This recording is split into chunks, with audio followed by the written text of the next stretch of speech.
주님께서 여러분과 함께 마테오가 전한 거룩한 복음입니다.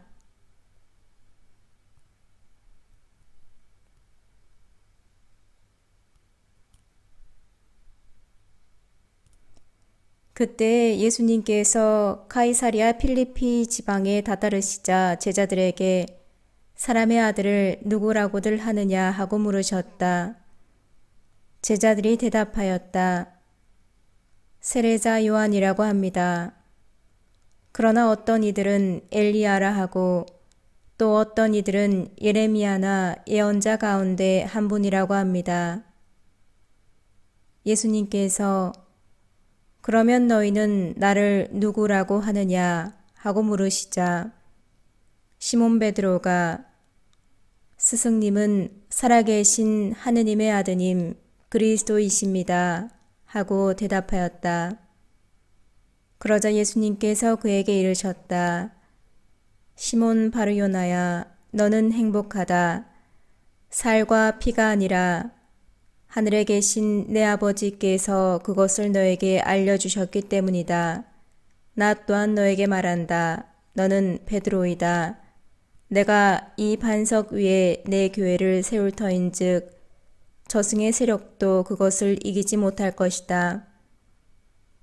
또 나는 너에게 하늘나라의 열쇠를 주겠다. 그러니 내가 무엇이든지 땅에서 매면 하늘에서도 매일 것이고 내가 무엇이든지 땅에서 풀면 하늘에서도 풀릴 것이다. 주님의 말씀입니다.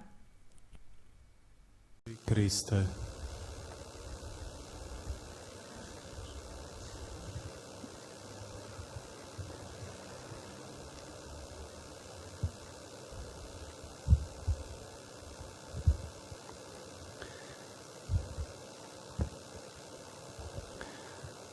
Pričaj mi o Bogu. 하느님에 대해서 말해주세요. 꽤 단순한 이 문장이 아헨의 주교님이신 클라우스 헨멜레의 삶을 바꿨습니다. 한 소년이 주교님께 다가와서는 하느님에 대해서 말해주세요 라고 했을 때 그때는 주교님이 예식을 거행하고 있던 중이었습니다. 주교님은 완전히 놀랐습니다. 전혀 예상하지 못했던 상황이었죠. 알 수 없는 내용이 들어있지도 않은 상당히 평범한 그 문장이 지극히 어려운 요청이 되었습니다. 주교님은 말을 더듬기 시작했다고 하셨습니다. 하느님에 대해서 말씀하시는데 말을 더듬거렸습니다. 주교님은 신학적인 용어까지 들어갈 필요도 없고 종교적인 형식을 쓸 필요도 없고 교의적인 표현을 쓸 필요도 없다는 것을 아셨습니다. 그런 다음에 하느님에 대해서 적힌 수많은 책들에도 불구하고 어린 소년의 아주 단순한 명령문이 당신의 삶과 하느님에 대한 시선을 바꿔놓았다는 것을 깨달았습니다. 주교님은 질문하고 기도하고 또 질문하고 찾으면서 모든 것을 다시 찾기 시작하셨습니다. 그리고 발견한 것이 하느님께서 곁에 계심과 그분의 현존을 실질적으로 체험하지 않은 채 수년을 사셨다는 것이었습니다. 때로는 아주 평범한 요청이나 단순한 질문이 우리를 곤란한 상황에 처하게도 합니다. 일부는 특정 이슈를 예상하지 못했기 때문이고 또 일부는 우리를 놀라게 할 것은 아무것도 없다는 생각을 하고 있어서이고 또 일부는 특정 이슈를 이미 극복했다, 이겨냈다라는 신념 때문입니다. 가끔 가까운 사람에게 하느님에 대해서 말해달라고 해보십시오. 질문 안에 들어있는 그러한 단순한 요청이 참으로 색다르고 뜻밖인 사람들이 많을 것이라고 저는 생각합니다. 하지만 이것은 불가피합니다. 우리는 이 불가피함, 필연을 오늘 복음 내용에 나오는 그리스도의 질문에서 만나게 됩니다. 그러면 너희는 나를 누구라고 하느냐? 너희는 나를 누구라고 하느냐? 이 구절에 나오는 질문은 우리가 생각하도록 만듭니다. 질문은 언제나 사람을 어느 정도 결정짓습니다. 질문은 사람을 어떠한 위치에 둡니다. 그리스도의 이 질문은 우리를 뒤흔듭니다. 핵심까지 완전히 흔들어 놓습니다. 우리 시대의 교회 위에 이 질문이 있습니다. 그러면 너희는 나를 누구라고 하느냐? 모든 사제와 모든 평신도는 그분께서 살아계신 하느님의 아드님이라고 답하지 못한다면 이미 난관에 봉착한 것입니다. 교회의 신적인 생명은 이런 식으로 쉽게 죽을 수 있습니다. 교회는 그리스도에 대한 주관적인 시선에 쉽게 사로잡힐 수 있습니다. 교회는 나름의 기준으로 그리스도를 쉽게 십자가에 못 박을 수 있습니다. 그리스도를 어떤 아이디어나 이미지에 더 쉽게 넣어버리고 그럼으로써 그분에 대한 진리를 놓쳐버립니다. 때로는 그리스도가 낡은 가면에 있는 캐리커처가 되어버립니다. 그리고 사람들은 그리스도께 속한 사람이 되려고 애쓰지만 그리스도 없이 그런 노력을 합니다. 이 질문은 우리 위로 날아오면서 하늘을 올려다보라고 우리를 초대합니다. 교회는 그리스도께서 살아계신 하느님이시며 우리 눈에 보이지 않더라도 현존하신다는 것을 여전히 대답해야 합니다. 그분이 물리적으로는 보이지 않더라도 눈에 보이는 모든 것과 교회가 행하는 모든 것은 그분 없이는 이해할 수도 없고 파악할 수도 없습니다. 그렇기 때문에 교회는 모든 순간 언제나 무릎을 꿇어야 합니다. 교회는 기도로서 하늘의 두터운 층을 뚫어서 하느님의 마음을 관통해야 합니다. 우리가 오늘 제1독서에서 들은 것처럼 베드로가 감옥에 갇혔을 때 교회가 그를 위해서 끊임없이 기도했던 것처럼 말입니다. 교회가 진정한 교회가 되기 위해서는 끊임없이 하느님의 마음에 기대고 그분의 심장 박동에 귀를 기울여야 합니다. 그리스도께서 베드로에게 뭐라고 말씀하십니까? 시몬 바르요나야, 너는 행복하다. 살과 피가 아니라 하늘에 계신 내 아버지께서 그것을 너에게 알려주셨기 때문이다. 교회는 그리스도를 분명하게 선포하고 그분을 증거하기 위해서 성부와의 관계를 기반으로 살아야 됩니다. 언제나 교회는 예수 그리스도에 대해서 참된 모습을 보여줘야 합니다. 오늘날 교회는 상처받아 있습니다. 몇몇 곳에서는 교회의 모습을 위장해서 사람들 눈에 띄게 하고 현대적으로 보이게 하려고 엄청난 노력을 하기 때문입니다. 그리고 그렇게 하면 할수록 교회는 교회에 덜 속하게 됩니다. 본연의 모습을 잃게 되는 것이죠. 그럴수록 교회는 그리스도께 덜 속하게 됩니다. 순수한 위장에서 시작되어서 교회는 몰라볼 정도의 모습이 됩니다. 교회는 카이사리아 필리피로 돌아가야 됩니다. 그곳에는 이 질문이 있습니다. 그러면 너희는 나를 누구라고 하느냐? 아마도 이 질문 앞에 교회는 침묵할 것입니다. 아마도 입이 떨어지지 않을 수도 있을 것입니다. 말하기가 힘들고 할 말이 없게 될 것입니다. 답이 없다는 것, 답할 수 없다는 것이 모든 것을 분명하게 보여줍니다. 말할 수 없다는 것은 모든 것을 말해줍니다.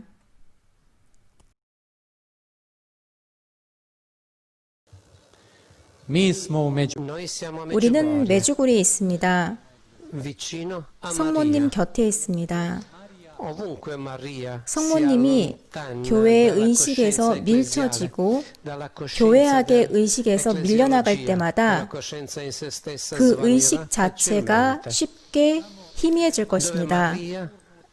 성모님을 밀어치우는 곳에는 교회 안에서 오해를 살 만한 상황이 아주 많이 생깁니다. 교회가 그 자체에 스캔들이 됩니다. 추문이 되는 것이죠. 그리고 우리 모두는 수치스럽고 당황스러워서 얼굴이 붉어지죠. 그래야 할 일이고요. 우리는 교만과 이기심, 자족으로 더럽혀졌습니다. 우리는 카이사리아 필리피와 베드로에서부터 우리에게로 확장된 그리스도의 신뢰를 오용했습니다. 우리는 그리스도를 묶어놓고 그리스도께서 우리의 고통 위로 당신 자비를 내리시는 것을 허락하지 않았습니다. 우리는 말과 감정으로 다른 사람들을 에워싸버렸습니다. 우리는 조작과 음모로 그들을 닫아버렸습니다. 우리는 그리스도께서 그분의 말씀의 힘으로 우리를 악의 성향에서 해방시켜 주시고 우리를 악에서 보호해 주시고 우리를 자유롭게 해주시고 강하게 해주시는 것을 허락하지 않았습니다. 그렇기 때문에 반드시 필요한 것이 성모님으로부터 다시 배우는 것입니다. 교회는 성모님과 함께 다시 무릎을 꿇고 하느님의 마음에서 힘을 얻어야 합니다. 상처받은 교회의 신비체를 치유하고 다시 살릴 수 있는 피가 그곳에서 나오기 때문입니다. 교회는 태양을 입은 여인과 다시 사랑에 빠져야 합니다. 그리고 성모님의 나자렛 방에서 마음의 청빈, 순결, 단순함에 대해서 배워야 합니다. 오늘 이 대축일에 교회는 베드로와 바오로 그리고 성모 마리아에게서 두 가지 훌륭한 가르침을 얻을 수 있습니다. 바로 신뢰와 점진성이라는 교훈입니다. 카이사리아 필리피는 그리스도께서 베드로를 얼마나 많이 신뢰하는지를 보여줍니다. 그리스도는 베드로 안에 있는 모든 것을 아심에도 불구하고 그를 반석으로 보십니다. 그렇기 때문에 하느님 말씀은 우리의 눈을 열어줍니다. 하느님의 말씀은 우리의 구조를 드러내고 우리를 하느님의 길로 솜씨 좋게 돌려놓습니다. 어쩌면 우리는 왜곡된 개념망에서 그리스도를 잡아보려고 서툴게 애쓰는 것일 수 있습니다. 그런데 그리스도께서는 신뢰로서 언제나 우리를 앞지르십니다. 그분의 신뢰가 우리의 망설임을 가로채고 우리의 우유부단을 가로챕니다. 그분은 우리가 얼만큼 잘할 수 있는지를 보십니다. 우리가 무엇이 될 수 있을지를 보십니다. 우리가 요청한 적이 없어도 그분이 신뢰로서 우리를 이기셨습니다. 우리는 수도 없이 우리의 느낌과 생각으로 그분께 도달하기를 원했습니다. 그리고 우리 체험 안에 그분을 가둬놓으려고 했습니다. 하지만 우리는 스스로 휘말리고 결국 말 한마디 못하고 남게 될 뿐이었습니다. 그리스도께서는 우리를 당신께로 끌어당기셨습니다. 그리고 당신 생명으로 우리를 기쁘게 하셨습니다. 그렇기 때문에 그분은 우리를 신뢰하십니다. 제가 그분께서 살아계심을 선포할 때, 그분의 성작을 들어올릴 때, 그분을 대신해서 말할 때, 그리스도께서는 저를 신뢰하십니다.